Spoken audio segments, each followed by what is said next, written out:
নমস্কাৰ, মই ধীৰাজ ৰাজবংশী পূব নলবাৰী শিক্ষাখণ্ডৰ অন্তৰ্গত নিষ্কানা মধ্য ইংৰাজী বিদ্যালয়ৰ সহকাৰী শিক্ষক।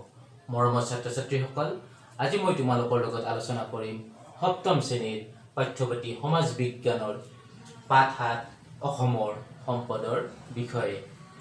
ছাত্ৰ ছাত্ৰীসকল, মানুহ হৈছে প্ৰকৃতিৰ ওপৰত নিৰ্ভৰশীল আৰু আমাৰ অসম প্ৰাকৃতিক সম্পদত অতিকৈ চহকী ৰাজ্য। অসমৰ বিস্তৃত আৰু উৰ্বৰ ভূমি, অসমৰ বনাঞ্চলসমূহত অনেক প্ৰজাতিৰ উদ্ভিদ পোৱা যায়। অসমৰ নদ নদী আৰু তাৰ প্ৰাণীকুল আৰু অসমৰ ভূগৰ্ভত সঞ্চিত হৈ থকা খনিজ পদাৰ্থসমূহে অসমক এখন সম্পদশালী ৰাজ্যত পৰিণত কৰিছে। অসমত সিঁচৰিত হৈ থকা সম্পদসমূহক আমি এইকেইটা ভাগত ভাগ কৰিব পাৰোঁ। অসমৰ সম্পদ: বনজ সম্পদ, খনিজ সম্পদ, জল সম্পদ, কৃষিজ সম্পদ আৰু মানৱ সম্পদ। আজি মই তোমালোকৰ লগত বনজ সম্পদ সম্পৰ্কে আলোচনা কৰিম। ছাত্ৰ ছাত্ৰীসকল, অসমৰ প্ৰকৃতি হাবি বননিৰে ভৰা আৰু অসমৰ হাবিত পোৱা গছ গছনি আৰু জীৱ জন্তু, এই সকলোবোৰকে একেলগে আমি বনজ সম্পদ বুলি ক'ব পাৰোঁ। অসমৰ বনাঞ্চলক আমি দুই ভাগত ভাগ কৰিব পাৰোঁ: গছ গছনি আৰু জীৱ জন্তু। ছাত্ৰ ছাত্ৰীসকল, অসম হৈছে প্ৰাকৃতিক সৌন্দৰ্যৰ লীলাভূমি। অসমৰ মুঠ মাটিকালি ৭৮,৪৩৮ বৰ্গ কিলোমিটাৰৰ প্ৰায় ২০.৬% ভূমিয়ে হাবি বননিয়ে আগুৰি আছে। তোমালোকৰ এটা পৰীক্ষাত প্ৰশ্ন আহিব পাৰে যে অসমৰ ভূমিৰ কিমান শতাংশ হাবি বননিয়ে আগুৰি আছে। ছাত্ৰ ছাত্ৰীসকল, অসমত হোৱা মুঠ বৰষুণৰ পৰিমাণ, ইয়াৰ জলবায়ুৰ উষ্ণতা আৰু মাটিৰ গুণানুগুণৰ ওপৰত ভিত্তি কৰি অসমৰ বিভিন্ন অঞ্চলত বিভিন্ন প্ৰজাতিৰ উদ্ভিদ পোৱা যায়। বিশেষকৈ অসমৰ বননিসমূহত চিৰসেউজীয়া উদ্ভিদ, পৰ্ণপাতী উদ্ভিদ আৰু তৃণজাতীয় উদ্ভিদ পোৱা যায়। ইয়াৰ উপৰি আন বিভিন্ন শ্ৰেণীৰ উদ্ভিদো অসমৰ হাবিত পোৱা যায়। ছাত্ৰ ছাত্ৰীসকল, এতিয়া চিৰসেউজীয়া উদ্ভিদনো কাক কয়? যিবোৰ অঞ্চলত বছৰি গড় বৰষুণৰ পৰিমাণ ২০০ চেণ্টিমিটাৰতকৈ অধিক হয় আৰু যিবোৰ উদ্ভিদৰ গোটেই বছৰ জুৰি পাতেৰে সেউজীয়া হৈ থাকে, তাকে চিৰসেউজীয়া উদ্ভিদ বুলি কোৱা হয়।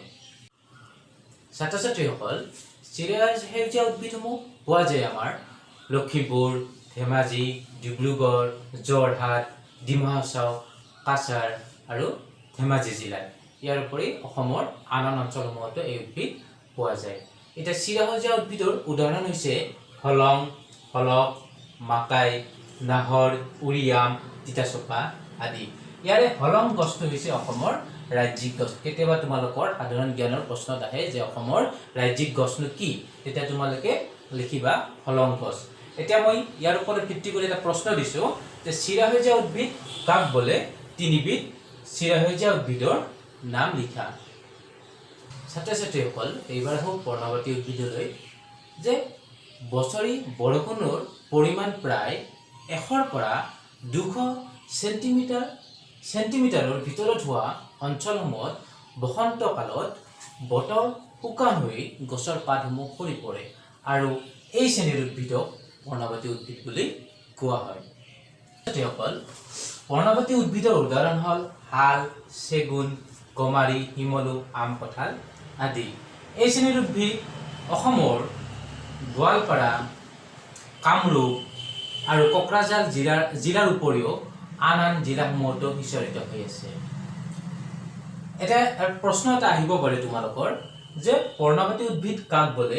তিনিবিধ পৰ্ণপাতী উদ্ভিদৰ নাম লিখা। ছাত্ৰ ছাত্ৰীসকল, ইয়াৰ উপৰিও অসমৰ প্ৰধান নৈ বৰাক আৰু ব্ৰহ্মপুত্ৰ আৰু ইয়াৰ উপনৈসমূহৰ দুয়োপাৰে খয়ৰ, শিহু, শিমলু, কৰৈ, কদম আদি ডাঙৰ ডাঙৰ গছৰ লগতে চাপৰ চাপৰ তৃণজাতীয় উদ্ভিদ পোৱা যায়। এই তৃণজাতীয় উদ্ভিদসমূহ হৈছে নল খাগৰি, খেৰ ইত্যাদি। ব্ৰহ্মপুত্ৰৰ পাৰৰ কাজিৰঙা, লাওখোৱা, অৰাং, হিমালয়ৰ নামনিৰ মানাহ, নামেৰি আদি অঞ্চলত এই শ্ৰেণীৰ উদ্ভিদসমূহ প্ৰচুৰ পৰিমাণে পোৱা যায়। ছাত্ৰ ছাত্ৰীসকল উদ্ভিদৰ লেখীয়াকৈ অসমৰ হাবিত বিভিন্ন প্ৰজাতিৰ বনৰীয়া প্ৰাণীও পোৱা যায়। এইবোৰৰ ভিতৰত গড়, বাঘ, ভালুক, হাতী, বনৰীয়া মহ আৰু বিভিন্ন প্ৰজাতিৰ বান্দৰ পোৱা যায়। তাৰোপৰি অসমৰ হাবিত থকা হলক, গিবন, বন গাহৰি, সোণালী বান্দৰ আৰু দেওহা বিৰল প্ৰজাতিৰ প্ৰাণী।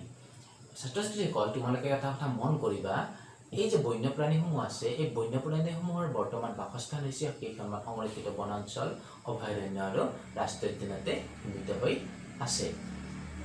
ছাত্ৰ ছাত্ৰীসকল মই ইয়াতে দুটা সাধাৰণ জ্ঞানৰ প্ৰশ্ন দিছোঁ যে অসমৰ ৰাজ্যিক জন্তু হৈছে এশিঙীয়া গড় আৰু অসমৰ ৰাজ্যিক চৰাই হৈছে দেওহা। তাৰোপৰি অসমৰ মুঠ 5খন ৰাষ্ট্ৰীয় উদ্যান আছে। এই 5খন ৰাষ্ট্ৰীয় উদ্যান হৈছে কাজিৰঙা, মানাহ, নামেৰি, ডিব্ৰু-চৈখোৱা আৰু ৰাজীৱ গান্ধী ৰাষ্ট্ৰীয় উদ্যান। ইয়াৰে মানাহ আৰু নামেৰি এই দুখন ৰাষ্ট্ৰীয় উদ্যানত দুটা ব্যাঘ্ৰ প্ৰকল্প আছে। তাৰোপৰি আমি এটা কথা গৌৰৱ কৰিব পাৰোঁ যে ভাৰতৰ ভিতৰত আটাইতকৈ বিভিন্ন প্ৰজাতিৰ বাঘভূমি হৈছে আমাৰ অসম ৰাজ্যখন। তাৰোপৰি অসমলৈ প্ৰতি বছৰে বিভিন্ন প্ৰজাতিৰ পৰিভ্ৰমী চৰাই আহে। ঠিক তেনেকৈ আমাৰ গছ গছনি আৰু জীৱ জন্তুসমূহে আমাৰ পৰিৱেশৰ ভাৰসাম্য ৰক্ষা কৰাৰ উপৰিও আমাৰ অসমখনৰ সৌন্দৰ্য বৰ্ধন কৰি আহিছে। ছাত্ৰ ছাত্ৰীসকল বনজ সম্পদে অসমৰ অৰ্থনৈতিক বিকাশৰ ক্ষেত্ৰত বিশেষ ভূমিকা গ্ৰহণ কৰি আহিছে। আমাৰ দৈনন্দিন জীৱনত প্ৰয়োজনীয় বেছিভাগ সামগ্ৰী আমি বনাঞ্চলসমূহৰ পৰা লাভ কৰি আহিছোঁ। অসমৰ বনাঞ্চলত পোৱা কাঠ বা বেতৰ ওপৰত নিৰ্ভৰ কৰি বহুতো সৰু ডাঙৰ উদ্যোগ গঢ় লৈ উঠিছে। সেই উদ্যোগসমূহৰ ভিতৰত কেইটামান উদ্যোগ মই দিছোঁ লিখি ইয়াতে। কাগজ কল গঢ়ি উঠিছে জাগিৰোড, যোগীঘোপা আৰু পঞ্চগ্ৰামত। তাৰপিছত প্লাইউড কাৰখানা আছে মাকুম, মাৰ্ঘেৰিটা, মৰিয়নি, ডিফুত আৰু জুইশালৰ কাৰখানা আছে ধুবুৰী।